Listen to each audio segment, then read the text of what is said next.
Chapter का नाम क्या लिखे? Cost sheet. तो कॉस्ट शीट क्यों किया जाता है?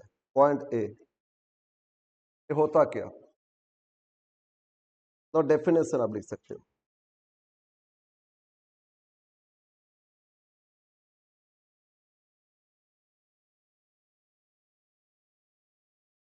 Actually, this is a statement.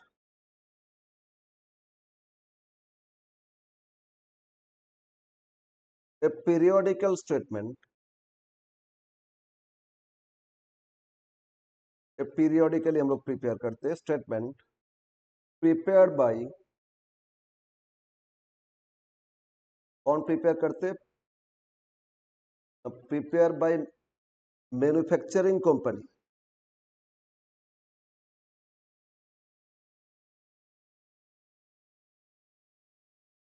Obviously they produce some goods, manufacture सब गुड्स, तो वही कंपनी प्रिपेयर करते। क्यों प्रिपेयर करते? टू टू असर्टेन,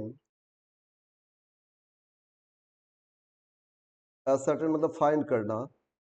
क्या चीज फाइंड करते? Cost of goods produced,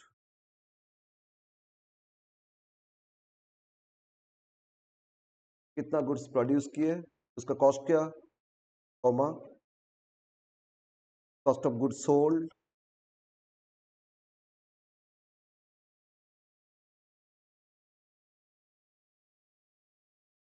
total operating cost,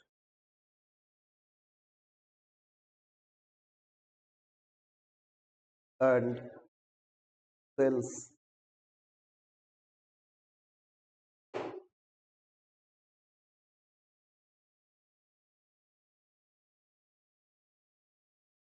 तो एक मैन्युफैक्चरिंग कंपनी, उन लोगों ने स्टेटमेंट प्रिपेयर करते,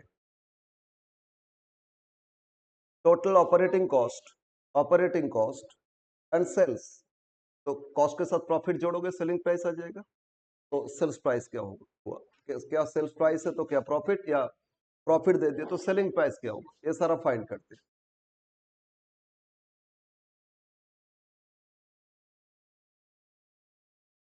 यस। तो एक स्टेटमेंट बनाया जा रहा है, कब बनाया जा रहा है? पीरियोडिकल, हो सकता है क्वार्टरली, हो सकता है मंथली, हो सकता है ईयरली। अब मान लो अपना बिजनेस में ईच एंड एवरी मंथ जो प्रोड्यूस करते हैं, तो each and every month and में हम फाइंड करते हैं मेरा कॉस्ट कितना है। डेली पॉसिबल नहीं है, डेली प्रोडक्शन करके कॉस्ट कैलकुलेशन पॉसिबल नहीं होता है।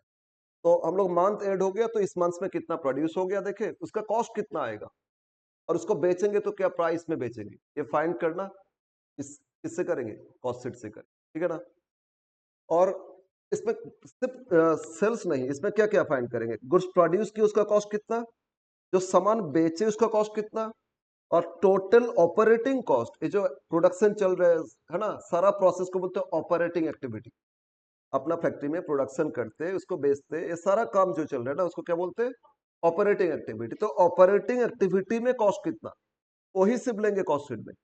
और भी बहुत सारे एक्सपेंसेस है, वो नहीं लिया जाएगा, और प्रोडक्शन कॉस्ट का पार्ट नहीं आएगा। तो ऑपरेटिंग कॉस्ट कितना और सेल्स प्राइस क्या होगा, ये सारा हम लोग फाइंड करते हैं bye preparing cost sheet. Okay, now एक कॉस्ट शीट फिर कितना टाइप का है?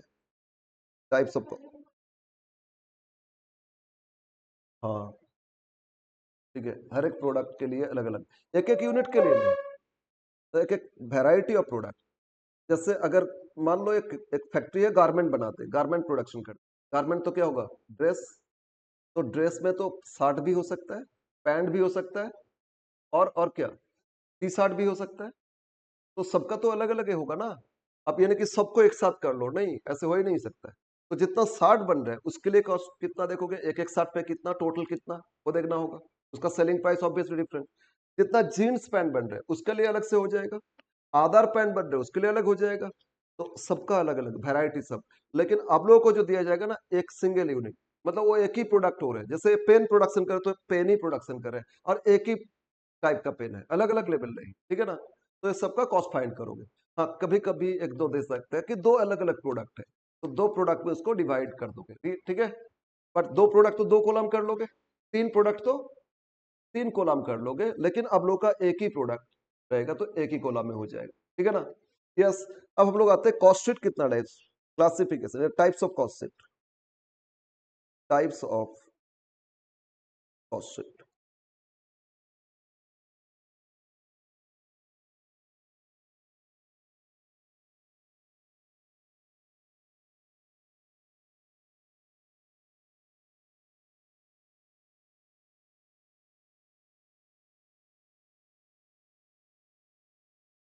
हिस्टोरिकल कॉस्ट शीट, और दूसरा एस्टिमेटेड कॉस्ट शीट। हिस्टोरिकल मतलब एक्चुअली एक पीरियड ओवर हो गया, पीरियड कंप्लीट हो गया ना, तो मेरा एक्चुअल कितना खर्चा लगा वो तो पता चल गया, उससे फाइंड कर रहे हैं मेरा कॉस्ट कितना आया।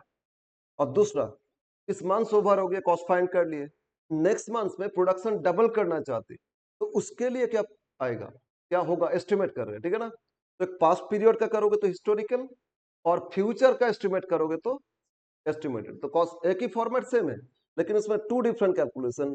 एक जो पास्ट का है उसमें कितना खर्चा लगा वो देखोगे, और दूसरा नेक्स्ट पीरियड में क्या लग सकता है वो एस्टिमेशन करोगे। क्लियर है ना फॉर्मेट। तो टू टाइप्स कॉस्ट शीट, ये हो गया cost sheet of, cost sheet of past period, past period क्या करते हैं, और एक cost sheet of future period. इस साल इतना प्रोड्यूस किया, सेल किए, तो नेक्स्ट ईयर प्रोडक्शन इसमें डबल करेंगे या कुछ बढ़ाएंगे या कुछ घटाएंगे, उसमें क्या कॉस्ट आएगा, कितना आपका प्रॉफिट हो सकता है, सारा एस्टिमेशन। ओके, तो एक प्रेजेंट मतलब पास्ट को लेके ही होगा, और एक फ्यूचर में क्या होगा, दो चीज देखोगे। यस, ना फॉर्मेट डायरेक्ट आ जाओ फॉर्मेट में। पॉइंट 3, पॉइंट 2 सॉरी, ये तो ए बी लिखे तो सी लिखो, तो point C, format of cost sheet, format of cost sheet.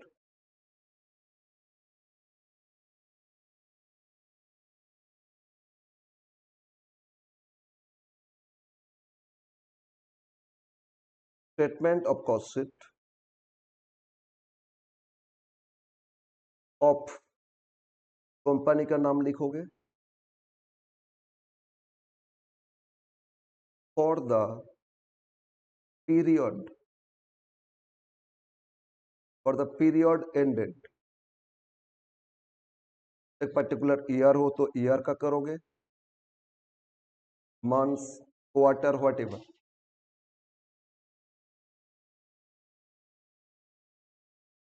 हम दिखा रहे हैं आपको, देखो, अब डैश कंपनी, किसी कंपनी का नाम होगा ना, अरे कंपनी का नाम लिखोगे, और for the period ended, particulars,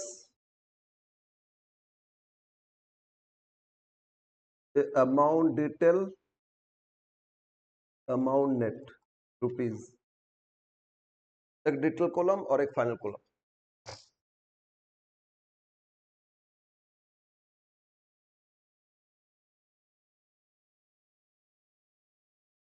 तो स्टेज बाय स्टेज कैलकुलेशन करना है।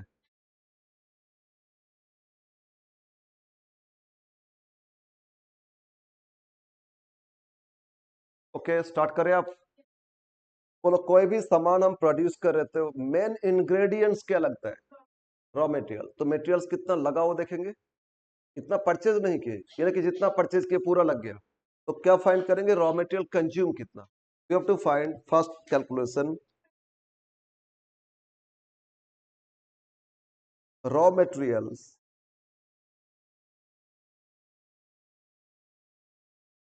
कंज्यूम्ड, मेरा मटेरियल्स कितना यूज हुआ ये देखेंगे।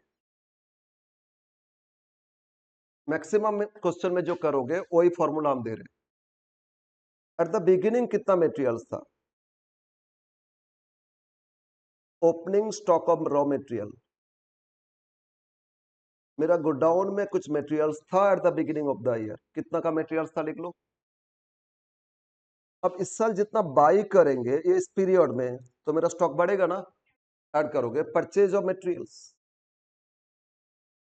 परचेज ऑफ रॉ मटेरियल्स, हम रॉ मटेरियल्स को आरएम शॉर्ट में लिखेंगे। तो इस साल जितना बाई किए परचेज ऐड कर लोगे, ठीक है। At the beginning of the year मेरा गोडाउन में कुछ मटेरियल्स था, मतलब 50,000 का मटेरियल्स था, और हम एक मंथ का कर रहे हैं, इस मंथ में 2 लाख का और खरीदी तो मटेरियल का स्टॉक बढ़ जाएगा ना। तो 50 था प्लस 2 लाख ऐड कर लो, 250 हो गया टोटल। अगेन जो मटेरियल्स बाय किए इसको परचेज करने में कुछ खर्चा भी लगा होगा, मतलब कैरेज पे किए, तो बाहर से लेके आए, इंपोर्ट ड्यूटी पे किए, तो इसको बाय करने के लिए रिलेटेड कुछ कॉस्ट है। तो बाइंग कॉस्ट तो परचेज कॉस्ट, इसमें और ऐड क्या करोगे, expenses for purchase of material. इसको बाय करने में कुछ खर्चा लगा था तो कॉस्ट बढ़ेगा ना, तो ऐड करोगे expenses for purchase of material. Materials खरीदे, कैरेज पे किए, फ्रेट पे किए, इंश्योरेंस पे किए, तो ये सब एक्सपेंसेस ऐड कर लो टोटल। अब अब कुछ लेस करना है, क्या लेस करेंगे, सबसे पहले एट द एंड, अगर month at the end of month तो स्टोर में मटेरियल्स रह गया, वो तो प्रोडक्शन में लगा ही नहीं, तो क्लोजिंग क्या करोगे, लेस। लेस करोगे closing stock of raw material.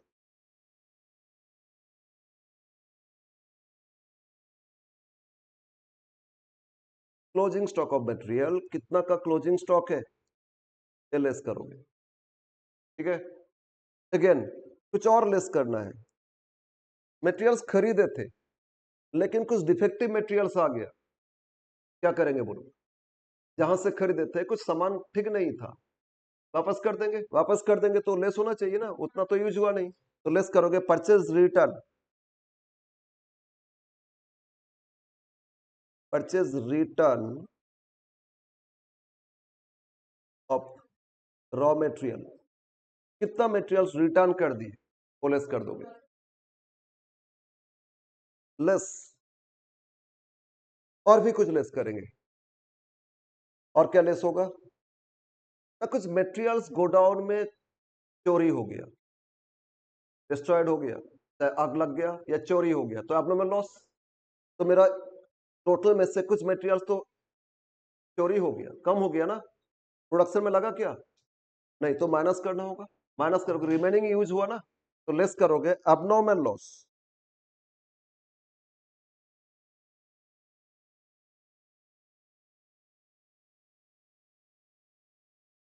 Abnormal loss of raw material, क्या लेस करोगे, abnormal loss of raw material.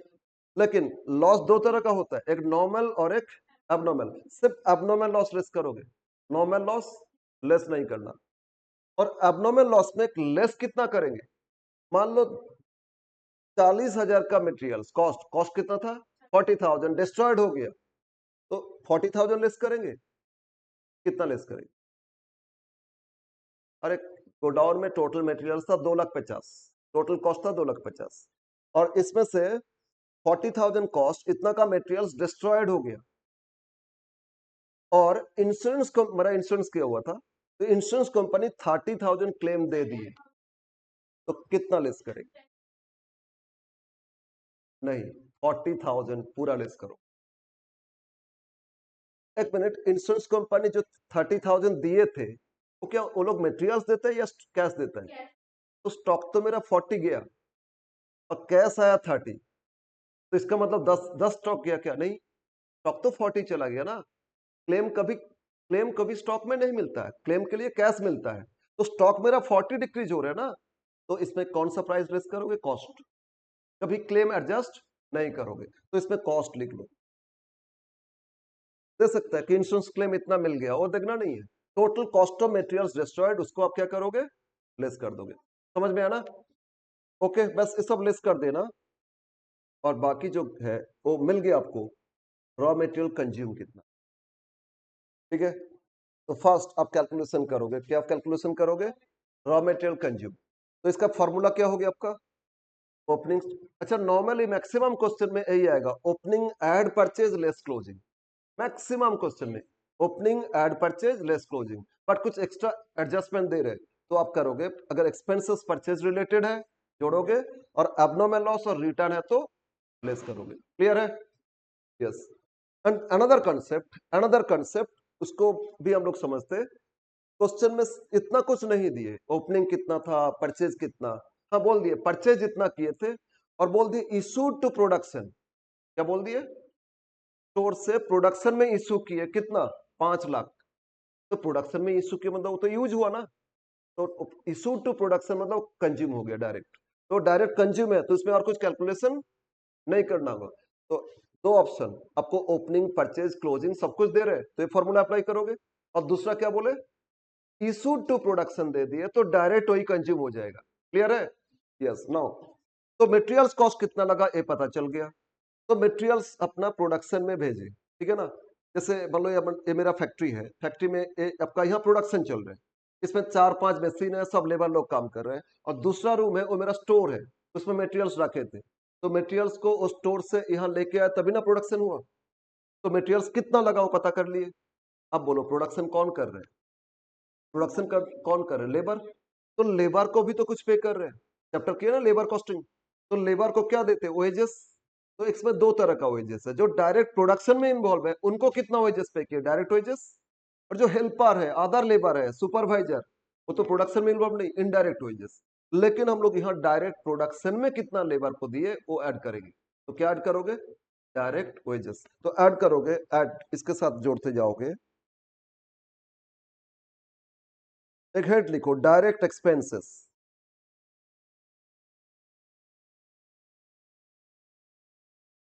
Direct expenses में आएगा क्या, एक तो डायरेक्ट वेजेस,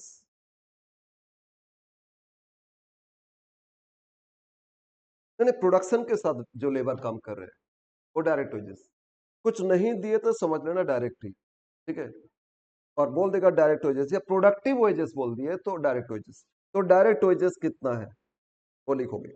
इसमें और भी कुछ डायरेक्ट आता है, डायरेक्ट वेजेस के बाद लिखो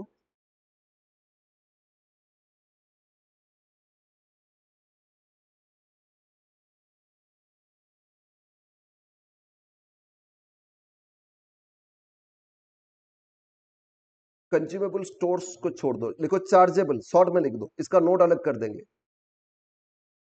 चार्जेबल एक्सपेंसेस होता क्या, नोट 1 डिटेल्स इसमें लिखेंगे। इसमें कुछ एक्सपेंसेस और रिकॉर्ड होता है, दैट इज चार्जेबल, ठीक है।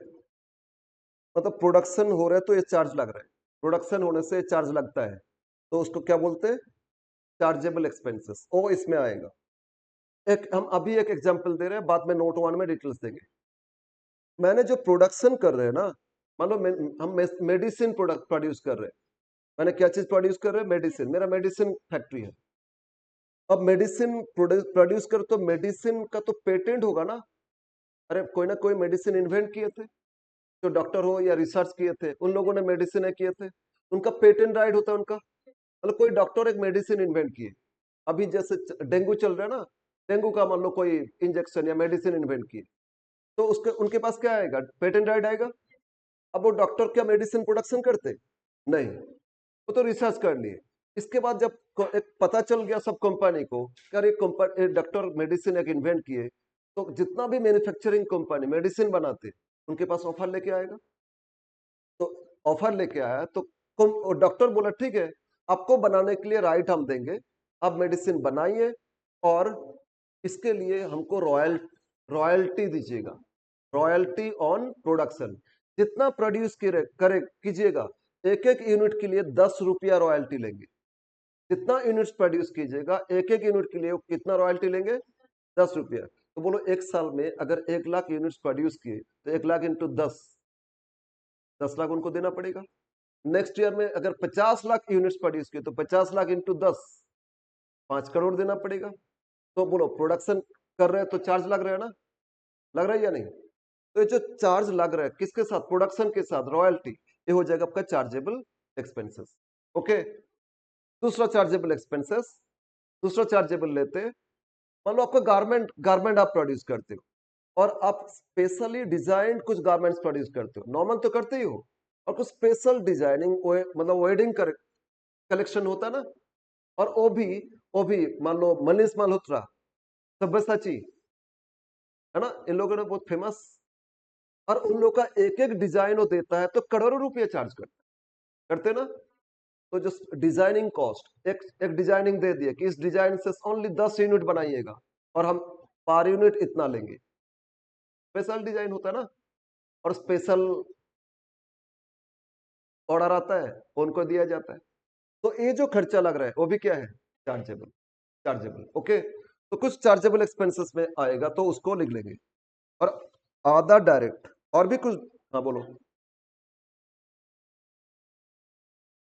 नहीं, नहीं कर सकते।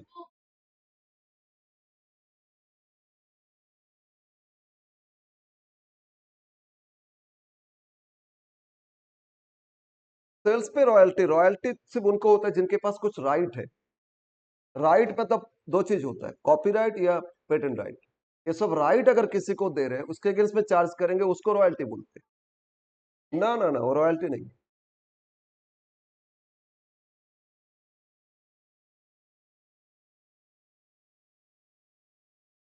और कमीशन ब्रोकरेज होता है। सही है, तुम लोग का स्टडी तो वही सोशल साइड पे है ना। अदर,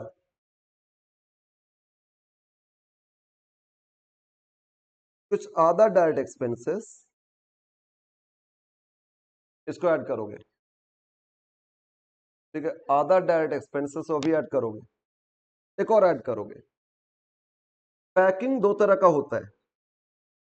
पैकिंग दो तरह का होता है। कंटिन्यू है page.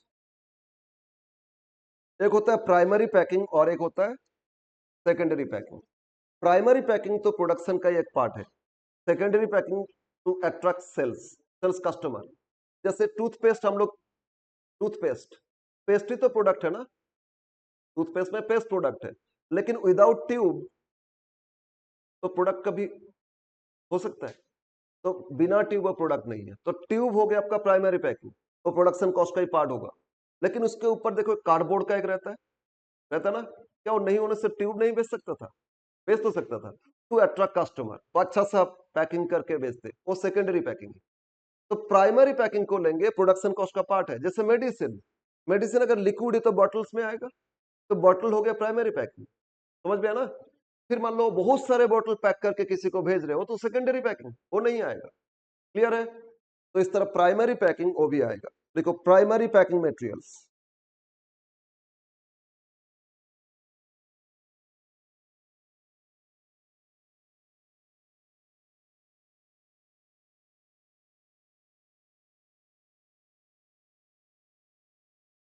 Primary packing materials consume,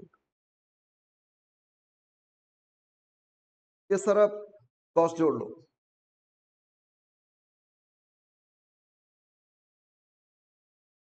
तो डायरेक्ट एक्सपेंसेस के अंदर, डायरेक्ट एक्सपेंसेस में चार आइटम बताए। डायरेक्ट एक्सपेंसेस में एक तो हो गया डायरेक्ट वेजेस, सेकेंड हो गया चार्जेबल, इसमें चार पांच आइटम होते हैं, हम नोट में बता देंगे। थर्ड क्या, कुछ आधार बोल दिए डायरेक्ट एक्सपेंसेस तो लिख लोगे। और फोर्थ, अगर पैकिंग प्राइमरी है तो कितना यूज हुआ वो इसमें ऐड कर लोगे, राइट। और डायरेक्ट एक्सपेंसेस जोड़ लो, जोड़ने से मिलेगा प्राइम कॉस्ट।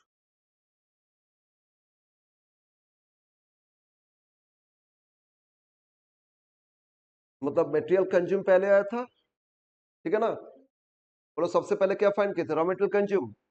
उसके साथ डायरेक्ट एक्सपेंसेस सबको जोड़ लोगे तो क्या मिलेगा आपको? प्राइम कॉस्ट मिलेगा। तो फाइंड हो गया प्राइम कॉस्ट, ठीक है। अब प्राइम कॉस्ट के साथ फिर जोड़ेंगे फैक्ट्री में जितना ओवरहेड था, ऐड करोगे, सॉरी, ऐड करोगे फैक्ट्री ओवरहेड,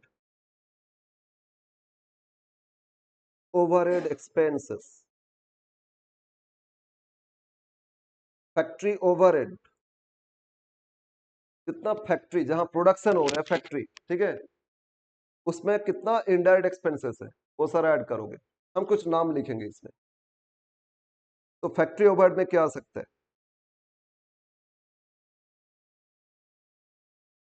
हाँ हाँ, वो भी आएगा। Factory rent, lighting, power,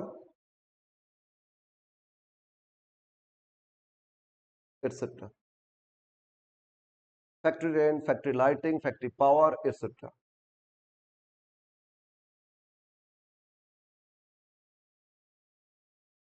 repairs and maintenance,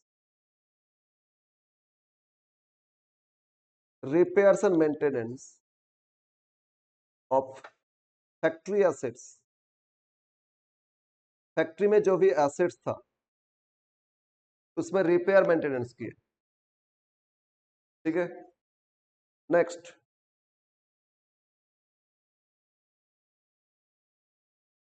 आएगा आएगा आएगा। नेक्स्ट लिखो,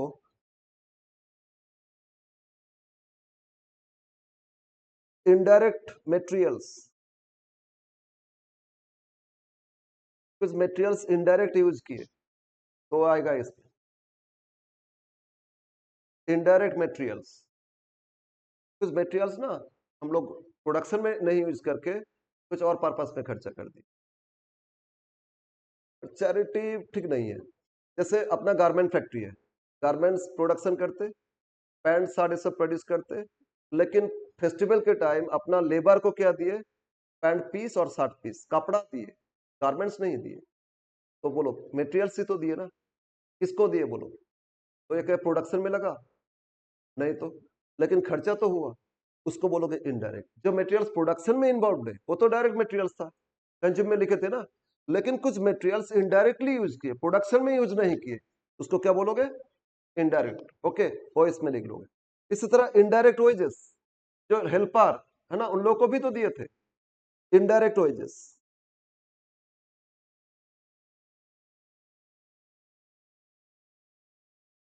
जो प्रोडक्शन में इन्वॉल्व नहीं था लेकिन फैक्ट्री में जो लेबर को वेजेस दिए, इनडायरेक्ट वेजेस आएगा।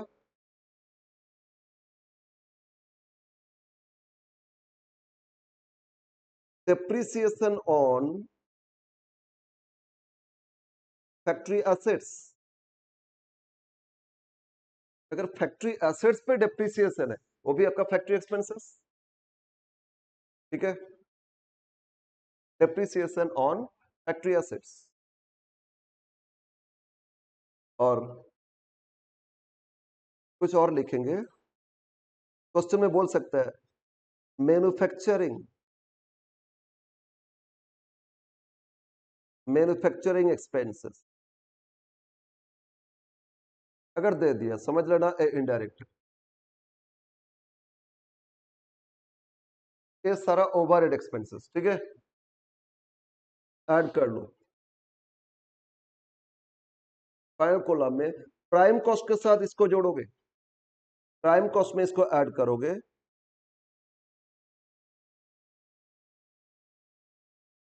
जो प्राइम कॉस्ट आया था उसके साथ फैक्ट्री ओवरहेड को ऐड कर लोगे, ठीक है। नाउ ओ, एक चीज लेस करना है फिर, ओ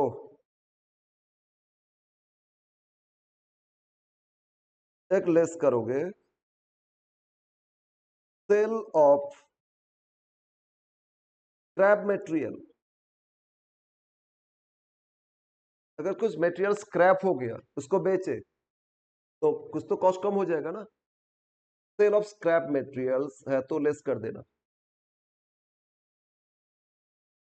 स्क्रैप का मतलब पता है, नॉर्मल लॉस है, स्क्रैप मतलब नॉर्मल लॉस है, लेकिन इस ये जो नॉर्मल लॉस इसका फिजिकल एग्जिस्टेंस है, इसको बेच सकते हैं हम लोग, और बेचेंगे तो क्या कुछ मिलेगा, फिर वही लेते हैं गारमेंट इंडस्ट्रीज।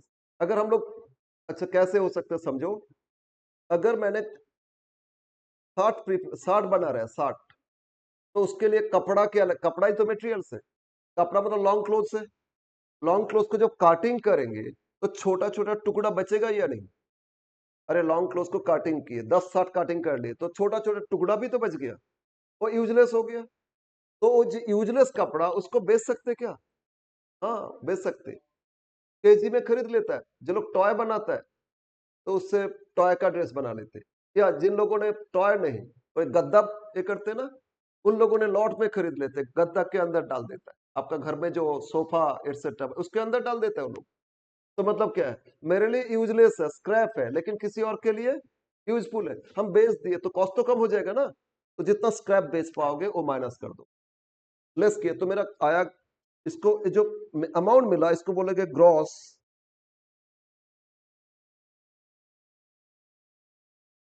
हाँ, बेच के अगर कुछ मिला मेरा कॉस्ट तो कम हो जाएगा, तो कम कर दिए। Gross factory cost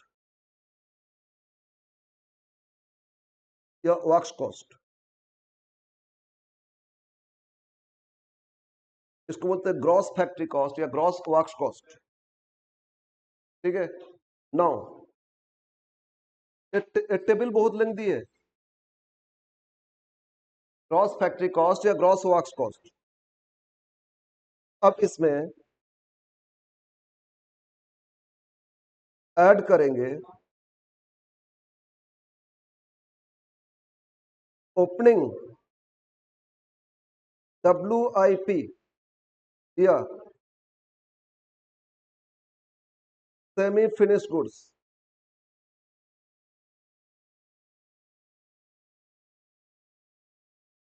opening WIP या semi finished goods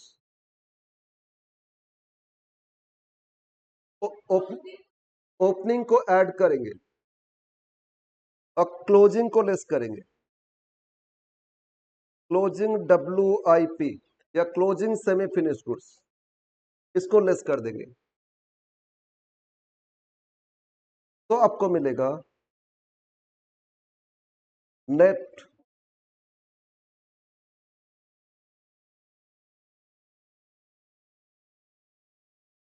factory cost या वर्क्स कॉस्ट। तो आपको वर्क्स कॉस्ट मिला, अप टू फैक्ट्री कितना खर्चा है वो मिल गया।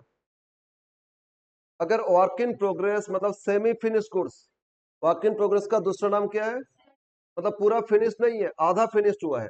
काटिंग डिपार्टमेंट का काटिंग हो गया लेकिन स्टिचिंग बाकी है, तो पूरा तो नहीं हुआ ना। तो एट द बिगिनिंग कितना था ओपनिंग वो जोड़ लोगे और एट द एंड कितना वो माइनस कर दोगे। ठीक है, WIP ओपनिंग ऐड करोगे, लेस करोगे तो आपको मिलेगा। हाँ हाँ, WIP मतलब वर्क इन प्रोग्रेस, उसका दूसरा नाम है सेमी फिनिश गुड्स, वो ऐड करोगे क्लोजिंग लेस करोगे तो क्या मिला आपको, वर्क्स कॉस्ट। ठीक है, मतलब अप टू फैक्ट्री कितना कॉस्ट लगा वो मिल गया। इसके बाद फिर जोड़ोगे, अब ऑफिस का खर्चा जोड़ोगे, ऐड करोगे ऑफिस एंड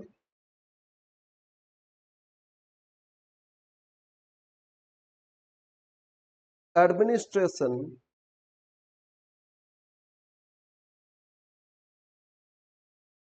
ओवरहेड। अब ऐड करोगे ऑफिस एंड एडमिनिस्ट्रेशन ओवरहेड। अब ऑफिस का खर्चा जोड़ोगे।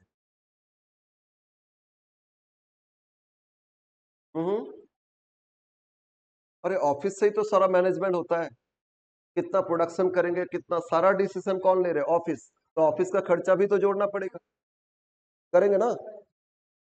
इसमें आएगा आपका total office expenses, total management expenses,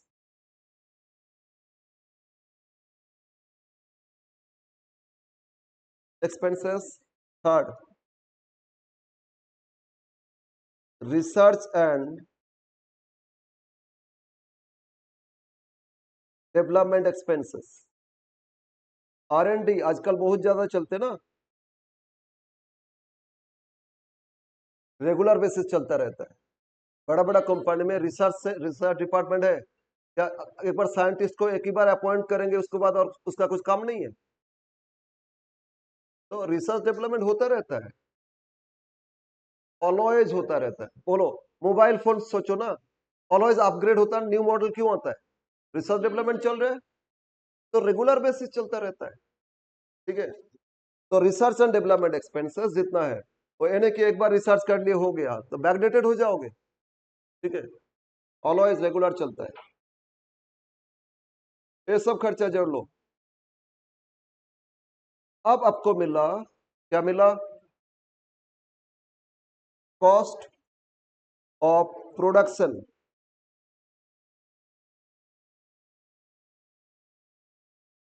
अब आपको मिलेगा कॉस्ट ऑफ प्रोडक्शन। मतलब जो प्रोड्यूस हो गया उसका कॉस्ट, फिनिश गुड्स प्रोड्यूस किया उसका कॉस्ट आ गया। ठीक है, कंटिन्यू।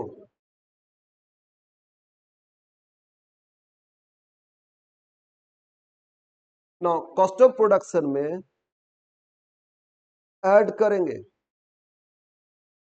मतलब इतना फिनिश हो गया, कॉस्ट ऑफ प्रोडक्शन में जो फिनिश प्रोडक्ट उसका कॉस्ट आ गया। ठीक है, ऐड करोगे opening finish goods,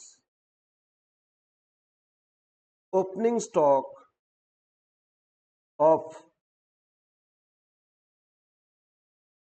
finish goods, opening stock of finish goods ये ऐड करोगे और लेस करोगे closing stock of finish goods,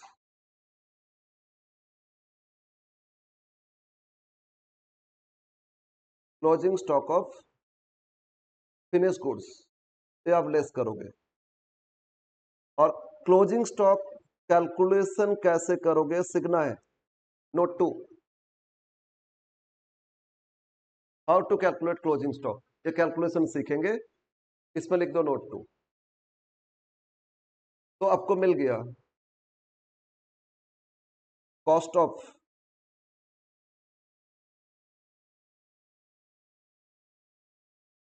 good sold, जो भी सामान बेचे उसका प्रोडक्शन कॉस्ट कितना, कॉस्ट ऑफ गुड सोल्ड। तो कॉस्ट ऑफ प्रोडक्शन के साथ ओपनिंग फिनिश गुड्स जोड़ोगे, क्लोजिंग फिनिश गुड्स माइनस करोगे, तो मिल जाएगा जो भी सामान बेचे उसका कॉस्ट कितना, cost of goods sold. Continue.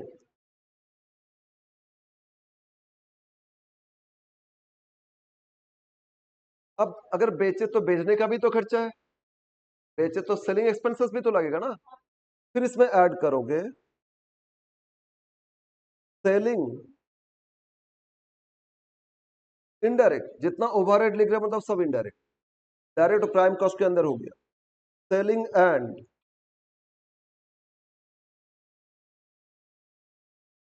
Distribution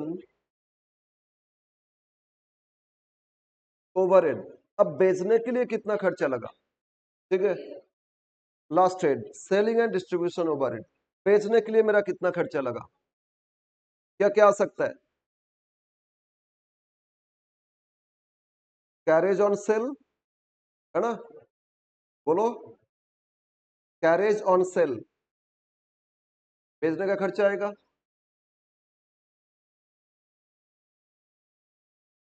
salesman salary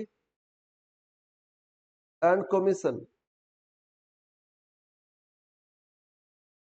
अरे सेल्स पर्सन उनको सैलरी भी तो देते हैं, सेल्स मैनेजर क्या उनको सैलरी नहीं देंगे, देंगे, प्लस कमीशन भी देता है सेल्समैन को, तो सैलरी एंड कमीशन ये भी आएगा। एडवर्टाइजमेंट, एडवर्टाइजमेंट एक्सपेंसेस, कुछ एडवर्टाइज किए तो भी आएगा। फिर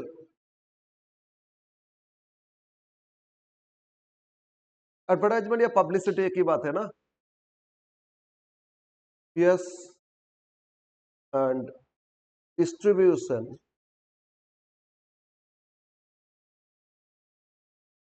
एक्सपेंसेस। सर डिस्ट्रीब्यूशन क्या होता है, कुछ केस में होता है ना आपका होम डिलीवरी, एसी मशीन आपका घर में जाके इंस्टॉल कर देता है, करता है नहीं या नहीं, तो उसमें भी तो खर्चा लगता है, तो डिस्ट्रीब्यूशन एक्सपेंसेस, ये सारा खर्चा सेल्स रिलेटेड हो गया। अब इन सबको क्या करोगे, ऐड कर लोगे, तो आपको मिल जाएगा कॉस्ट ऑफ सेल्स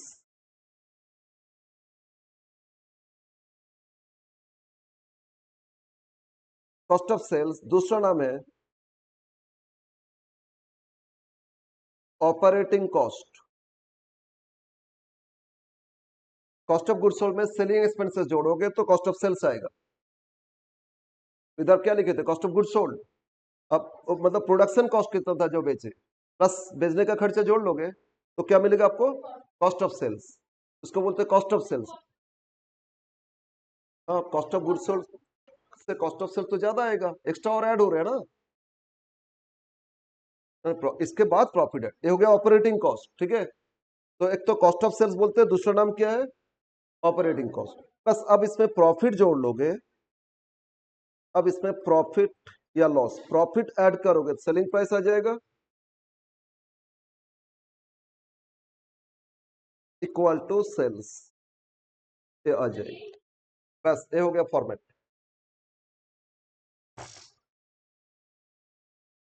तो complete format how to cost, हो सकता है लॉस माइनस करोगे, कब होगा, मार्केट प्राइस घट गया तो सेल तो कम होगा ना।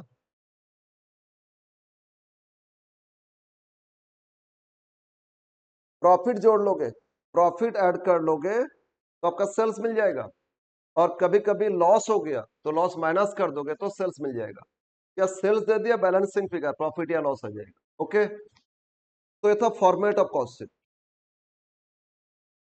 बोलो लिख लिए? अरे पूरा लिख लिया या नहीं? हो गया कंप्लीट? लेंदी था ना?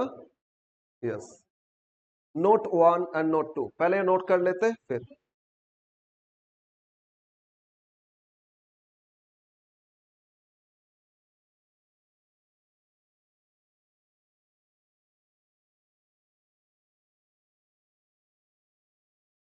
चार्जेबल एक्सपेंसेस, फर्स्ट नोट क्या चीज में लिखे थे? Chargeable expenses. होता क्या चार्जेबल, और उसमें 3-4 एग्जाम्पल, बस यही लिखना है। द एक्सपेंसेस या the cost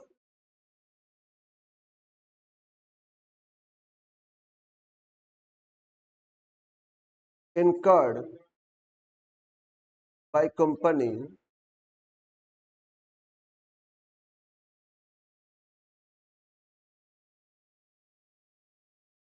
directly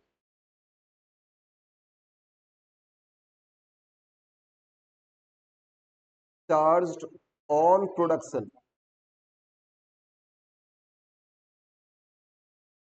The cost incurred by company directly charged on production. ओह सब देखो,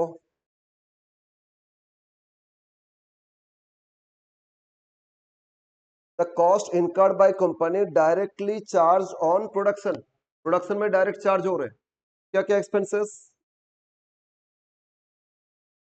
एग्जाम्पल, एक बोले थे royalty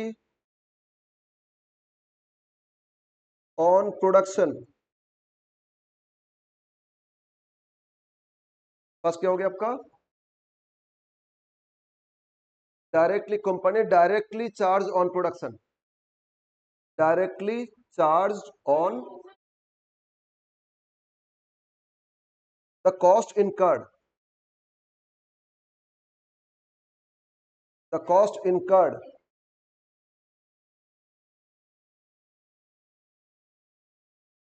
the cost incurred by company directly charge on production। एक एग्जांपल हो गया royalty on production, on sales नहीं, रॉयल्टी ऑन, उस पे लगेगा, ठीक है। अरे पर यूनिट पे ही लगेगा, जितना यूनिट प्रोडक्शन करेंगे उस पे लगेगा, लेकिन रॉयल्टी अगर सेल बोल दिया, जितना यूनिट बेचोगे उस पे लगेगा, तो प्रोडक्शन पे तो नहीं लग रहा ना, नहीं आएगा, रॉयल्टी ऑन प्रोडक्शन होना चाहिए। Second,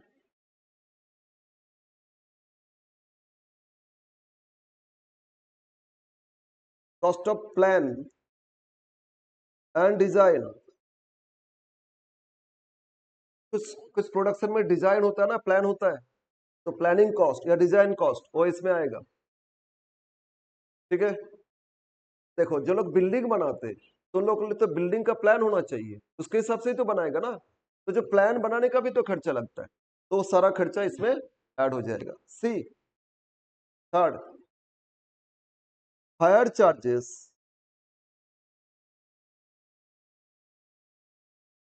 of special plant,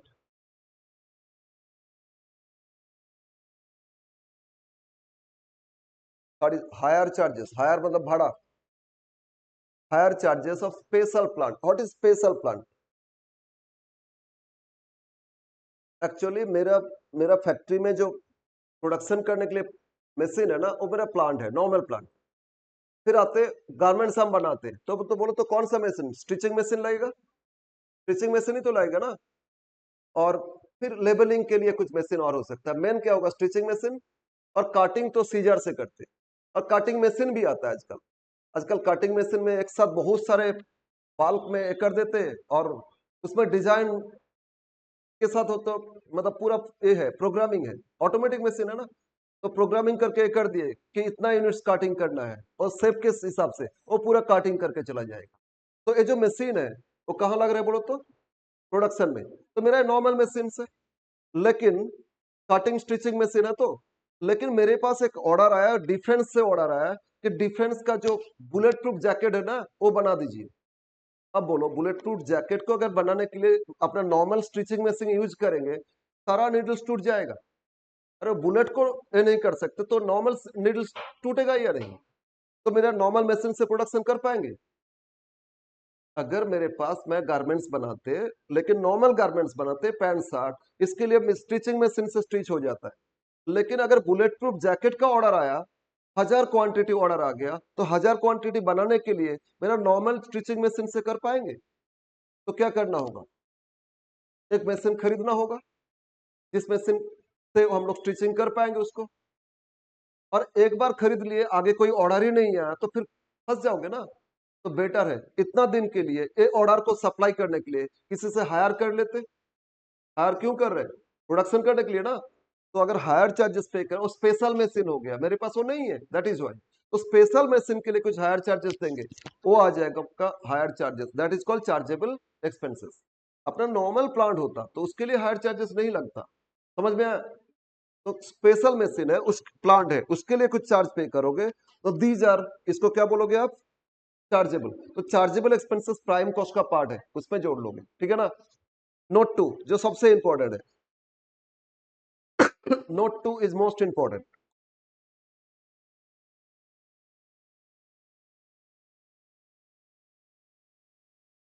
value of closing finish goods,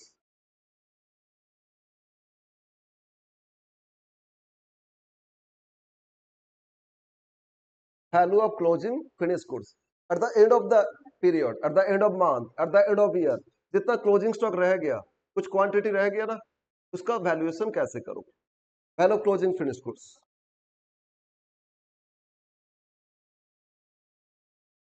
methods, one, जब वैल्यूएशन करोगे फिनिश गुड्स, एक तो हो गया फीफो मेथड, कोई बोलते हैं फाइफो मेथड, FIFO। हम मटेरियल्स में किए थे ना, फर्स्ट इन फर्स्ट आउट। अरे मटेरियल्स में किए थे फर्स्ट इन फर्स्ट आउट, तो यहां भी आ रहे हैं first in first out method, FIFO. लिखो, under FIFO method, value of close,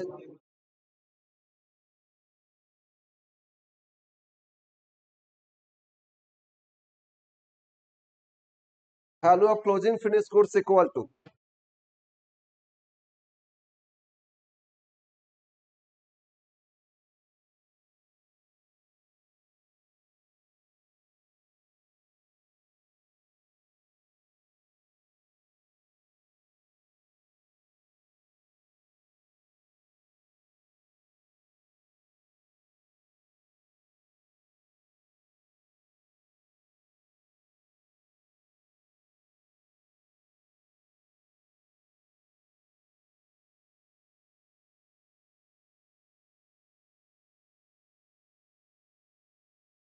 finish goods closing कैसे वैल्यूएशन करोगे, cost of production divide by units produced, और इनटू करोगे क्लोजिंग यूनिट्स, कितना यूनिट्स क्लोजिंग था वो मल्टीप्लाई करोगे। Value of closing finish goods equal to, formula क्या हो गया आपका, cost of production divide by units produce, तो एक एक यूनिट का कॉस्ट हो गया, ठीक है। मान लो 2 लाख मेरा कॉस्ट आया, एक मिनट, कॉस्ट आया 2 लाख, कॉस्ट ऑफ प्रोडक्शन आया 2 लाख, एग्जाम्पल ले रहा हूं, और मैंने यूनिट्स प्रोड्यूस किए थे 50,000 यूनिट्स, तो डिवाइड करोगे, एक यूनिट का कॉस्ट आ जाएगा ना, बोलो। प्रोडक्शन कॉस्ट आया 2 लाख और इस साल प्रोड्यूस किए थे 50,000 यूनिट्स, तो बोलो एक एक यूनिट का कॉस्ट कितना आएगा? 2 लाख बाई 50,000, 4 रुपया लग रहा है ना। एट द एंड देखे मेरा गोडाउन में 10,000 यूनिट्स अनसोल्ड है, कितना यूनिट्स रह गया? 10,000, तो 10,000 से इंटू कर लोगे तो वैल्यू मिल जाएगा क्लोजिंग स्टॉक। ठीक है, तो क्या फॉर्मूला अप्लाई करोगे फीफो मेथड में? Cost of production divide by units produced into closing units, into क्या करोगे? वो फाइंड करेंगे या नहीं तो दिया रहेगा। ठीक है, इनटू क्लोजिंग यूनिट्स, इससे मिलेगा। सेकेंड मेथड लिफो,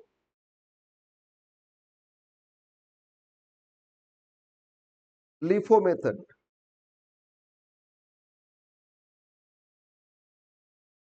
फर्स्ट था FIFO method, now LIFO method.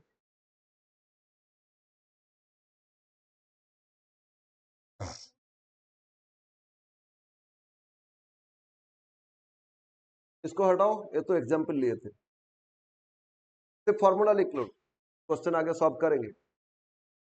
LIFO method में दो चीज पे ध्यान देना है। A, if closing units is less than और इक्वल टू ओपनिंग यूनिट्स। इसमें देखना होगा मेरे पास क्लोजिंग कितना यूनिट्स रह गया और ओपनिंग कितना था। अगर ओपनिंग से क्लोजिंग कम था, closing units is less than और इक्वल टू, लेस है किससे? ओपनिंग से। तो value of closing stock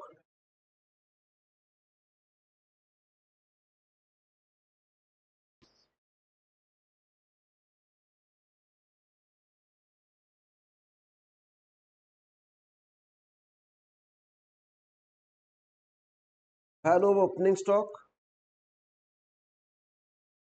divide by opening units into into करोगे closing units.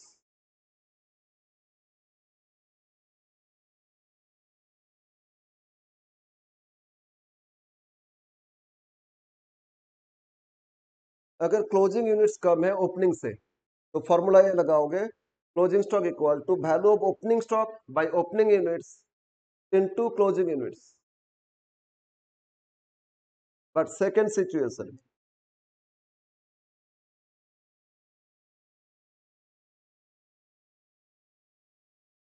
if closing units is greater than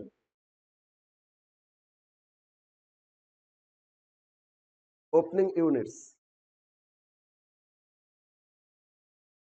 दूसरा सिचुएशन आ गया जहां क्लोजिंग यूनिट्स ज्यादा है किससे? ओपनिंग से। फर्स्ट केस में क्लोजिंग यूनिट्स लेस था ओपनिंग से, सेकेंड केस में क्लोजिंग यूनिट्स ग्रेटर है ओपनिंग से।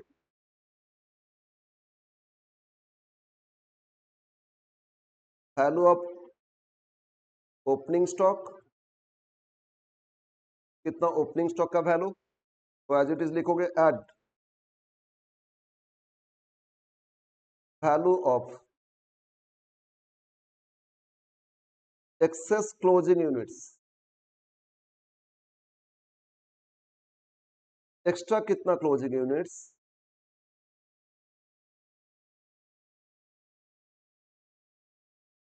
और एक्स्ट्रा के लिए फॉर्मूला अप्लाई करोगे,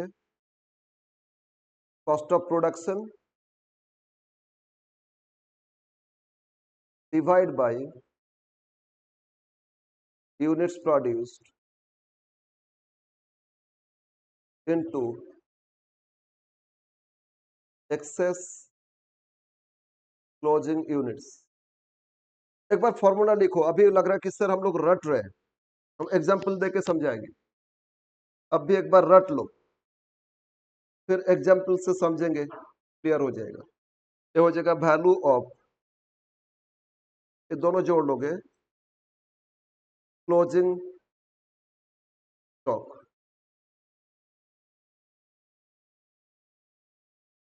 तो लिफो में दो अलग केस आ रहे हैं, क्लोजिंग यूनिट्स कम है या क्लोजिंग यूनिट्स ज्यादा है, उसके हिसाब से वैल्यूएशन करो। थर्ड मेथड, मेथड 2 हो गया। ओपनिंग का जितना था वो लिख लो और एक्सेस स्टॉक का वैल्यूएशन करके जोड़ लेंगे, क्लोजिंग आएगा। अभी एग्जांपल लेंगे, एग्जांपल लेंगे, ठीक है। बोलो, ये लिख लिए। Method method 3,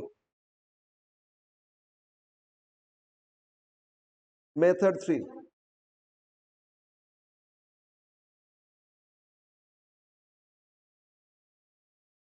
simple average method.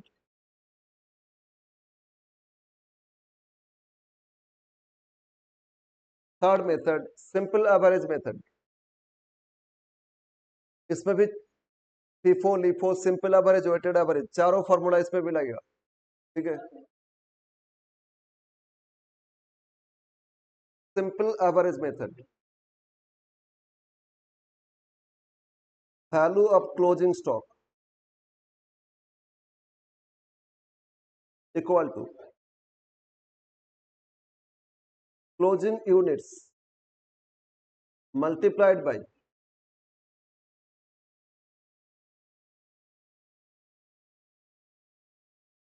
Simple average rate. Closing units multiplied by simple average rate, तो मिलेगा value of closing stock. Simple average rate, and what is simple average rate? Simple average rate equal to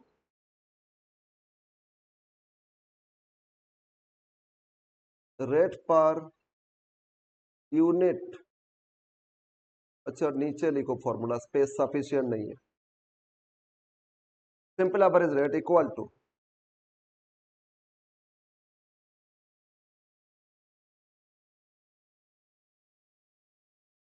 unit of opening stock plus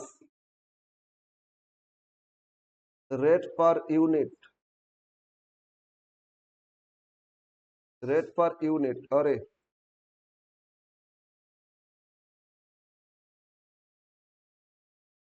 unit of cost of production divide by 2। Rate per unit of opening stock plus rate per unit of cost of production divide by 2। दो rate है, divide 2 किए तो क्या आएगा? Simple average rate. Last method, method 4, last method 4, weighted weighted average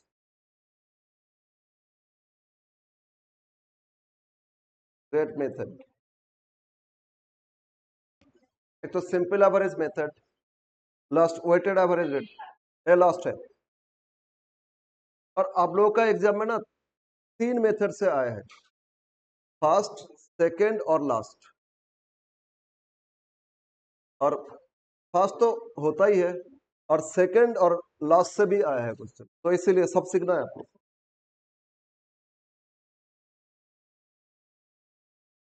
value of closing stock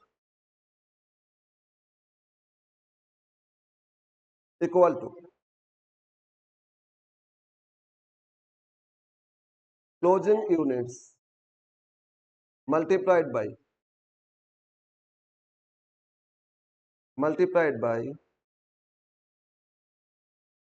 weighted average rate per unit.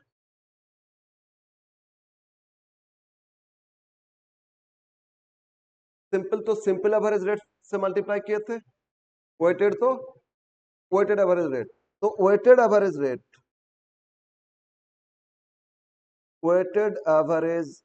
Rate per unit equal to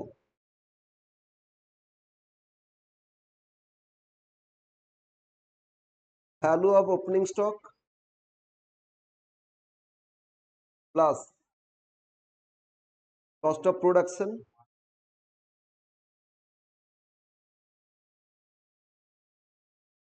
opening units plus units produced. Yes, complete हो गया सारा method.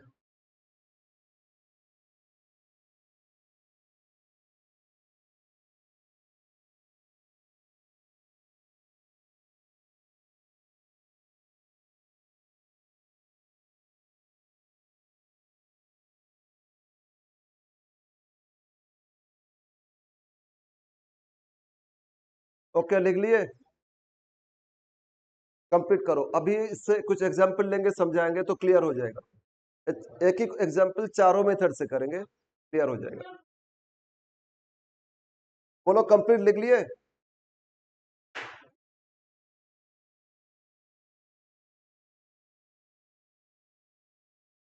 एक equation, लिखो to find missing units.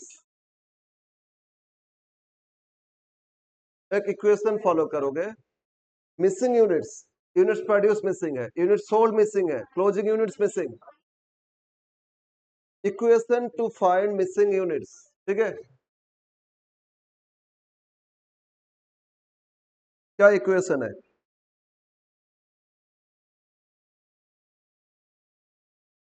Opening units plus units produced equal two units sold plus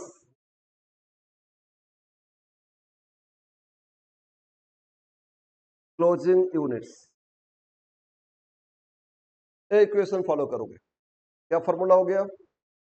opening units plus units produce, add करके left hand हो गया, और right hand में unit sold plus closing units.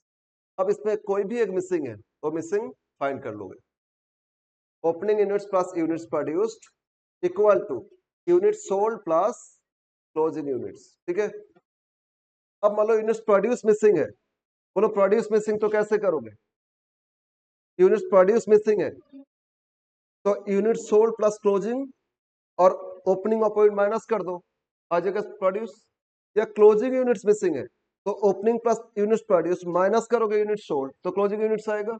Unit sold missing है तो what ever missing equation से find कर लेना, और फाइंड करने के बाद वैल्यूएशन करो, ठीक है? सबके लिए जहां मिसिंग यूनिट्स है वो फाइंड करोगे, ठीक है? तो एग्जांपल, इस चारों मेथड से एक ही एग्जांपल से वैल्यूएशन करेंगे। लिखो example, find value of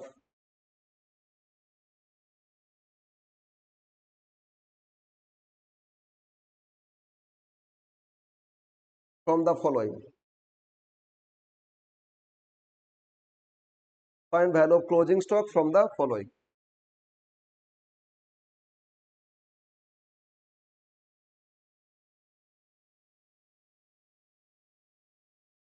opening stock of FG, FG मतलब फिनिश गुड्स, शॉर्ट में लिखे।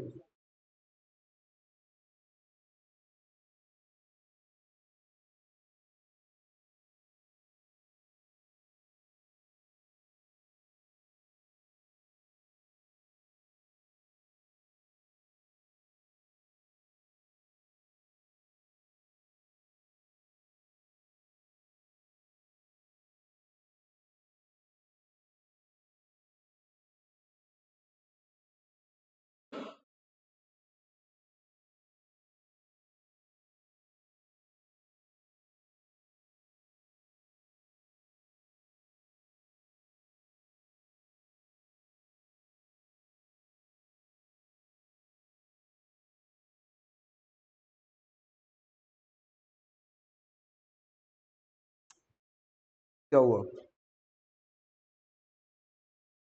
बस एक क्वेश्चन इसको सॉल्व कर लेंगे, बस हो जाएगा। Unit sold during the year,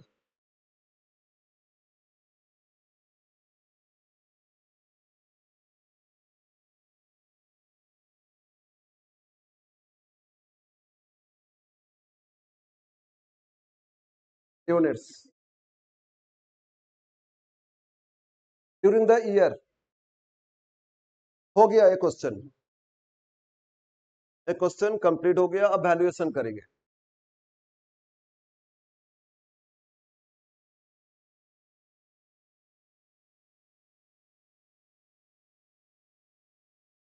opening stock of finish goods, opening stock of finish goods bracket में 10,000 यूनिट्स, ब्रैकेट में दिए कितना यूनिट्स दिए 10,000 यूनिट्स।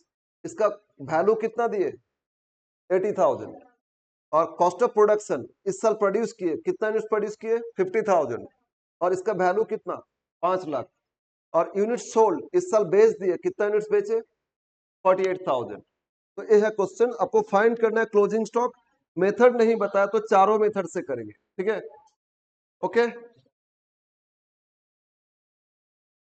क्या मिसिंग बोलो। और इसमें क्वांटिटी कुछ मिसिंग है, क्वांटिटी क्लोजिंग यूनिट से तो नहीं दिया, ओपनिंग यूनिट्स दे दिए ना 10,000, प्रोड्यूस कितना किए थे 50 और सोल्ड कितना 48,000, तो क्लोजिंग मिसिंग है ना। तो बोलो क्लोजिंग कैसे करोगे, ये क्लोजिंग कैसे करोगे ना, opening plus production minus sold, opening plus production minus sold equal to क्या हो जाएगा क्लोजिंग। तो लिखो पहले मिसिंग यूनिट्स फाइंड करो, solution closing units equal to क्या आएगा बोलो, opening units plus units produced minus units sold, opening plus produce minus sold. Opening कितना यूनिट्स था बोलो 10,000, प्रोड्यूस कितना किए थे 50 और सेल कितना हो गया था 48, मतलब क्लोजिंग रह गया कितना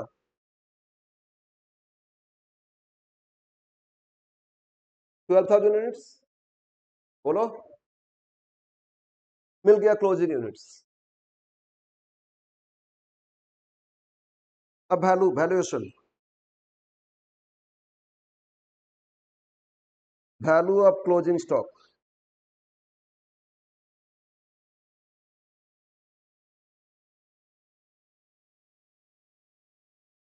FIFO, value of closing stock FIFO method. पहले यूनिट्स मिसिंग था फाइंड कर लिए, वट एवर मिसिंग क्वांटिटी वो फाइंड कर लोगे इक्वेशन से, इसके बाद फॉर्मूला अप्लाई करोगे। अच्छा FIFO का मतलब क्या, जो पहले प्रोड्यूस की उसको पहले बेचे। तो बोलो अपना गोडाउन में ओपनिंग कितना था 10,000, तो श्योर इस साल उसको पहले बेच दिए। और प्रोडक्शन कितना किए थे 50,000, तो और सेल कितना किए तो 48 बेचे, मतलब ओपनिंग 10,000 पूरा बेच दिए और 50 में से 38 बेचे, तभी ना आया 48 बेचे। मतलब FIFO मेथड में ओपनिंग को पहले बेचे, तो 48 में से ओपनिंग 10 तो बेच दिए और करंट ईयर जो प्रोड्यूस किए थे उसमें से कितना बेचे 38 बेचे, है ना। तो करंट ईयर प्रोड्यूस कितना किए थे 50, लेकिन बेचे करंट में से 38, तो कुछ अनसोल्ड रह गया ना, कितना रह गया 12। तो 12,000 जो रह गया तो करंट प्रोडक्शन का ही पार्ट रह गया था ना, ओपनिंग तो सेल हो गया। तो ऑब्वियसली FIFO मेथड में जो करंट प्रोडक्शन करते हैं वही क्लोजिंग स्टॉक में रहता है। तो करंट प्रोडक्शन कॉस्ट कितना है बोलो, प्रोडक्शन कॉस्ट कितना है 5 लाख, कितना यूनिट प्रोड्यूस किए थे 50,000, तो डिवाइड करोगे एक एक यूनिट का कॉस्ट आएगा 5 लाख बाई 50, मतलब 10 रुपया था एक एक यूनिट। करंट ईयर में प्रोडक्शन कॉस्ट कितना था 10 रुपया। अब क्लोजिंग में कितना यूनिट है 12,000, तो 12,000 से इंटू कर लोगे वैल्यू मिल जाएगा। तो फॉर्मूला क्या दिए थे बोलो, closing stock cost of production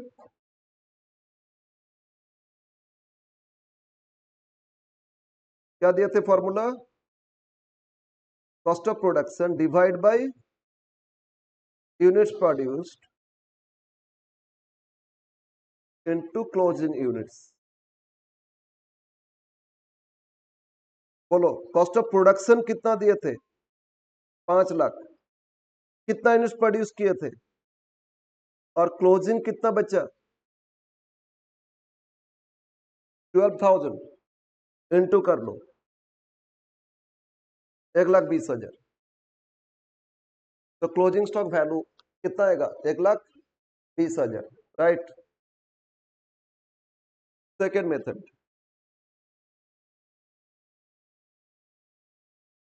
LIFO method.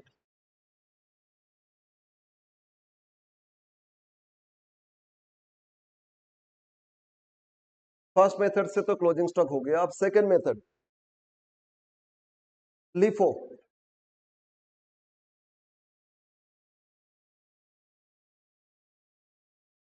बोलो फर्स्ट मेथड कर लिए, सबका हो गया first method. Second LIFO। LIFO में दो सिचुएशन था, क्लोजिंग यूनिट्स ग्रेटर था या क्लोजिंग यूनिट्स लेस था, ये देख रहे थे। एक बार देखते हैं फिर। ये LIFO मेथड में बताए थे क्लोजिंग यूनिट्स अगर लेस है, लेस किससे? ओपनिंग से, और दूसरा क्लोजिंग ग्रेटर देन ओपनिंग। अब बोलो तो इस क्वेश्चन में ओपनिंग कितना यूनिट था? ओपनिंग कितना यूनिट था? 10। क्लोजिंग कितना है? तो closing is greater than opening, closing ज्यादा है ना, तो closing is greater than opening, मतलब इस सिचुएशन 2 आया ना, closing is greater than opening, इस सिचुएशन बी आया। तो इसमें वैल्यूएशन कैसे किए थे? ओपनिंग स्टॉक का वैल्यू एज इट इज लिख लो, प्लस जो एक्सेस क्लोजिंग स्टॉक है, बोलो ओपनिंग से कितना एक्स्ट्रा है क्लोजिंग? 2000। और 2000 के लिए फीफो का जो फॉर्मूला ना क्या था? Cost of production by units produced, तो फॉलो करो, इनटू एक्सेस यूनिट्स 2000 का वैल्यूएशन कर लोगे और दोनों जोड़ लोगे, आ जाएगा। ठीक है, तो अब आ जाओ इसमें।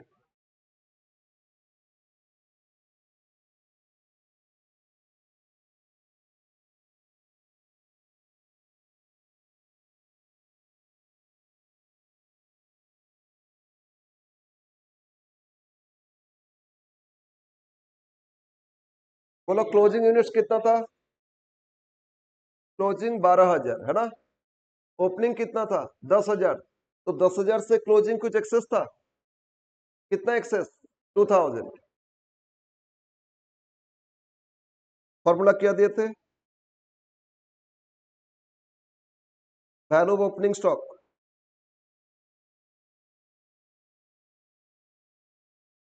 वैल्यू ऑफ ओपनिंग स्टॉक कितना दिए थे? 80,000। एड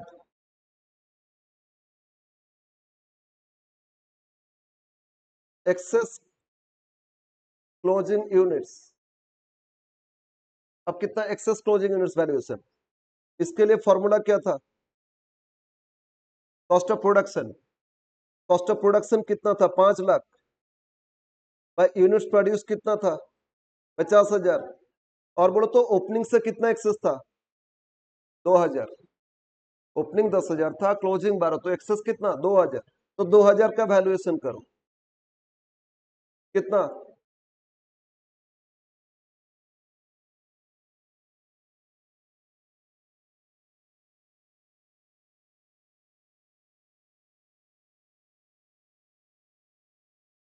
एक लाख।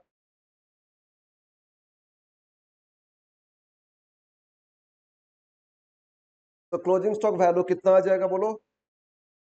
और हाँ हाँ, इसको समझाएंगे, फिर समझेंगे क्यों आया।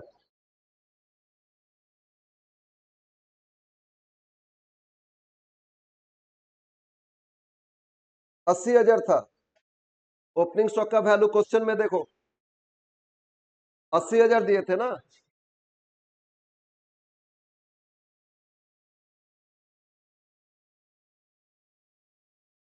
फीफो मेथड में कितना वैल्यू आया था? 1,20,000। फीफो में वही क्लोजिंग स्टॉक का वैल्यू कितना था? 1,20। बट लीफो में क्या हो गया? 1,00,000 चेंज हो गया ना। अब समझते क्यों ये आया, क्यों ये इसको अप्लाई किए। हाँ बस इसको क्यों अप्लाई किए थोड़ा सा समझते हैं। अच्छा, हम लोग लीफो फॉलो कर रहे हैं, तो लीफो का मतलब क्या? जो लेटेस्ट लास्ट प्रोड्यूस किए उसको पहले बेचे। बोलो करंट ईयर कितना प्रोड्यूस किए? 50। करंट ईयर कितना प्रोड्यूस किए? 50। और लास्ट ईयर का कितना रह गया था? 10। कितना बेचे? तो 48 तो करंट ईयर प्रोडक्शन से ही पहले बेचेंगे। तो 50 में से 48 बेच दिए थे, 50 में से 48 बेच दिए थे, तो करंट प्रोडक्शन में कितना रह गया था? 2,000। तो करंट प्रोडक्शन कितना रह गया था 2000, और ओपनिंग कितना था 10,000, दोनों मिला के ही तो 12,000 आया था। और ओपनिंग का तो वैल्यू पता है, ओपनिंग का वैल्यू पता है 80,000, और जो 2000 एक्स्ट्रा उसका वैल्यूएशन कर लिए, आ गया क्लोजिंग स्टॉक। ठीक है, कोई ध्यान नहीं दे रहे हैं, कोई ध्यान नहीं दे रहे हैं। बस last two method, simple average method, बस दो मेथड कर लेंगे, हो जाएगा अभी। Simple average method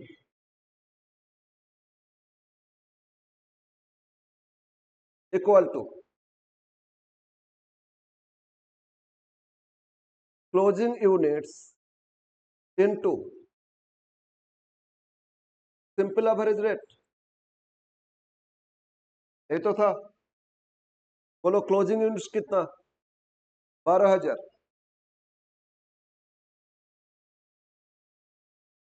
simple average में फॉर्मूला क्या था, closing units into simple average rate per unit, यही तो था। तो क्लोजिंग यूनिट्स कितना, 12,000। सिंपल एवरेज रेट के लिए क्या फॉर्मूला दिए थे, simple average rate, rate per unit of opening stock, rate per unit of cost of production. ठीक है ना, यस बोलो। अच्छा, ओपनिंग स्टॉक कितना यूनिट्स था, क्वेश्चन देखो। ओपनिंग स्टॉक था 10,000 यूनिट्स, है ना। इसका वैल्यू कितना था, तो एक रेट क्या आएगा, डिवाइड करो 80,000 अगर 10,000 का, तो एक एक यूनिट का रेट क्या था, 8 रुपया था, 8 रुपया था ना। प्रोडक्शन किए, कॉस्ट ऑफ प्रोडक्शन 50,000, इसका वैल्यू कितना था, 5 लाख। तो डिवाइड करो, रेट क्या आएगा, 10।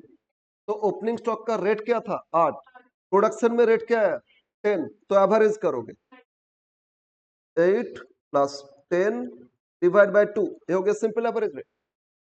8 कैसे आया, ओपनिंग का रेट आया ना 8, और प्रोडक्शन में रेट क्या था 10, एवरेज के 9। तो 12 इंटू 9, ये हो गया आपका क्लोजिंग स्टॉक। ठीक है, fourth, weighted average method.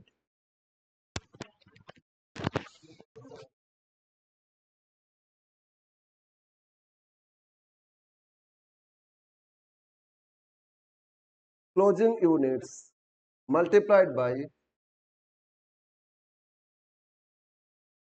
Weighted average rate into, अब वेटेड एवरेज का फॉर्मूला,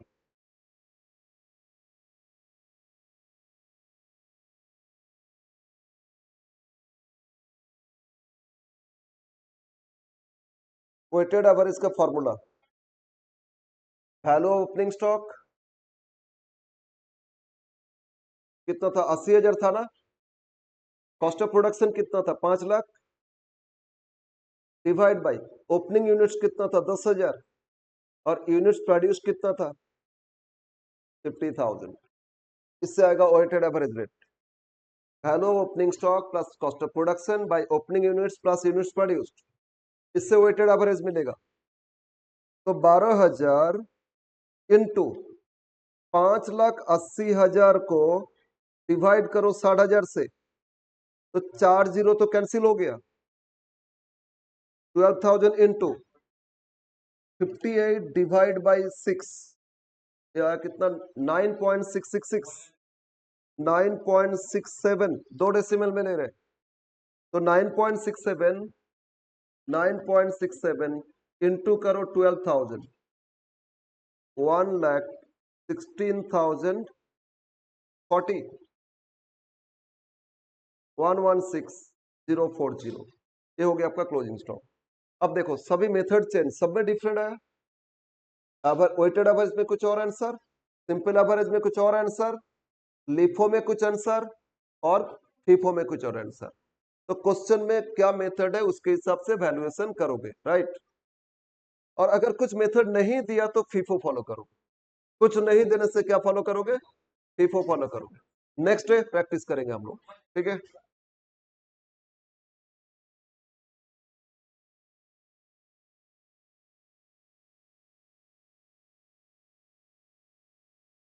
हाँ हाँ, हाँ 80 प्लस 20 जोड़ के 1 लाख क्लोजिंग स्टॉक वैल्यू। हाँ यस, ये लिफो मेथड में।